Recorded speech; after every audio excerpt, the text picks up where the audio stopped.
you can sell this house, but you have to provide him with an alternative. You cannot put him in the street. That's what Muslim scholars have been saying for more than 1,000 years. Go back to ancient fiqh books and you will find it there. You will have two points of view for Sharia scholars. Either to sell the house. One school would say you cannot sell the house. That's one point of view. The other would say you can sell the house, but in this case you have to lease an alternative house and put the debtor or the bankrupt person into that leased house. Obviously, the difference between cost of lease and the value of the house would go to creditors. But in any case, they all agree you cannot throw him in the street. And you can see what's happening now in the 21st century, largest economy in the world. People are thrown out from their houses into the street. More and more people are becoming homeless. How can you imagine in the 21st century this would happen? Where are human rights? Human rights are just disappearing in front of our eyes. Now, if you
borrowers would face the risk of default because now the value of the house is not enough to collateralize for the debt.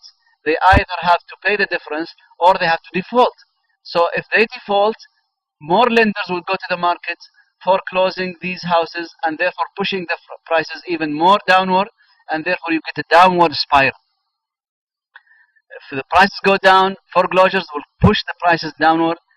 As prices go down, even more borrowers would default, and there are more foreclosures and more default, more foreclosures. This will not. This will make.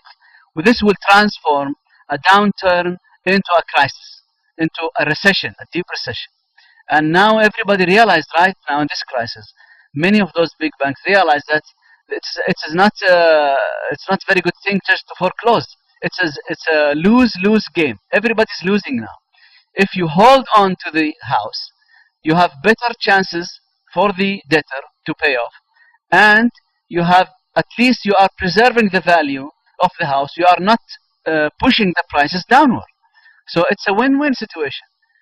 But if you, if some lenders would forbear and would hold onto the properties, it might give an incentive to other lenders to foreclose. So as long as many are holding and waiting, why not for me to sell, because prices are high, because everybody's holding and waiting, so prices are solid, so I can sell. So this will become a prisoner dilemma again. Okay, the few would make benefit at the expense of the others. So that's why we need regulation. That's why we need a regulation to regulate forbearance and have forbearance as mandatory by law. This will make everybody better off. Okay?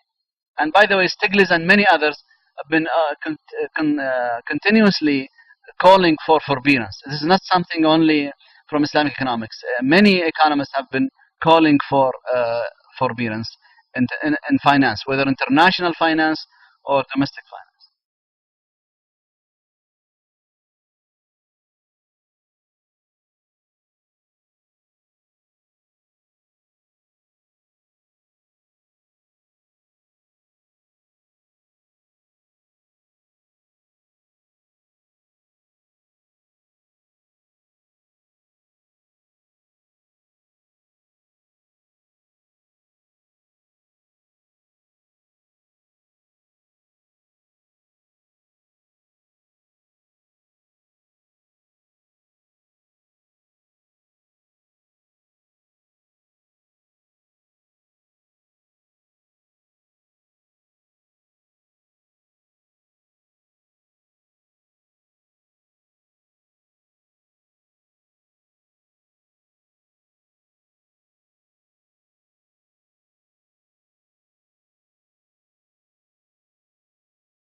that people have to spend, or otherwise they will pay taxes.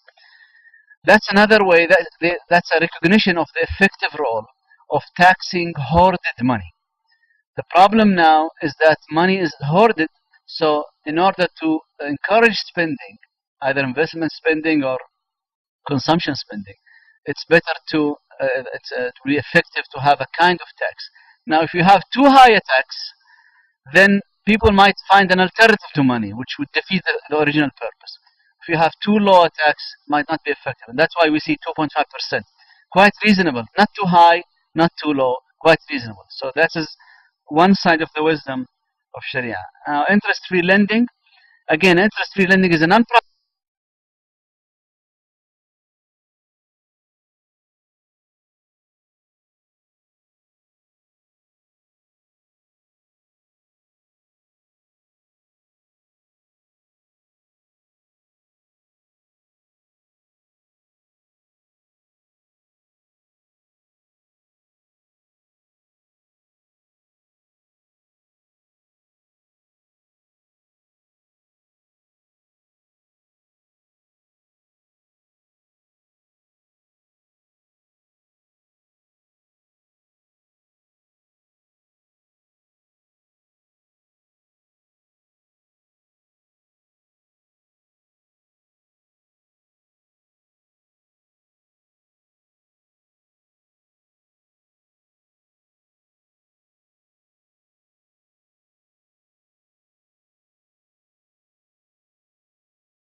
Good, or to lend for free without interest, obviously, which is again good.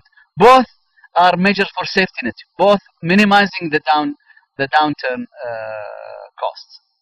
The problem now, central banks are giving interest-free loans not to the needy, not to those who are kicked out of their houses. They are giving interest-free loans, believe it or not, to those same organizations that has caused this crisis. So now those people who are responsible for reckless and irresponsible lending, now they are getting this interest-free loans. I mean, there is this very strange situation. It doesn't work. We are using now a non-profit instrument for-profit institutions. Even if those institutions are innocent, it doesn't work. You cannot give an interest-free loan to a for-profit entity. The most logical situation is that you give these loans to the needy, to the most needy, for non-profit purposes, not to those people who are supposed to make profits, let alone to those people who caused the whole crisis. So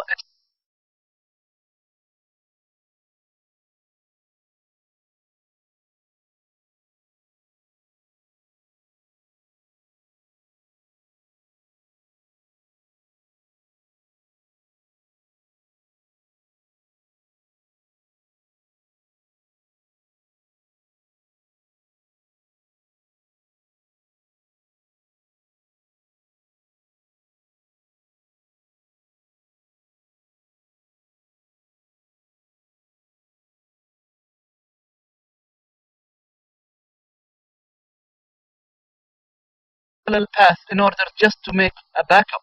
Okay, for the blood, for example, you have parallel vessels in order to, if any of those vessels get injured, you have other vessels that would support the living cells. And same thing for water supply. You have parallel networks to support the original or the main network in case of damage or something. So we need a parallel system of financing, lending in the economy in case of these recession downturns. In case of downturns and recessions and crises, the for-profit lending channel will not work properly, because by definition, in a recession, there is no or there are very limited profit opportunities. If there are very limited profit opportunities, there is no point directing the funds to the for-profit sector. You have to direct it to the non-profit sector. That would be a parallel lending channel or network that would support the economy. There is a study by Robert Shapiro, a well-known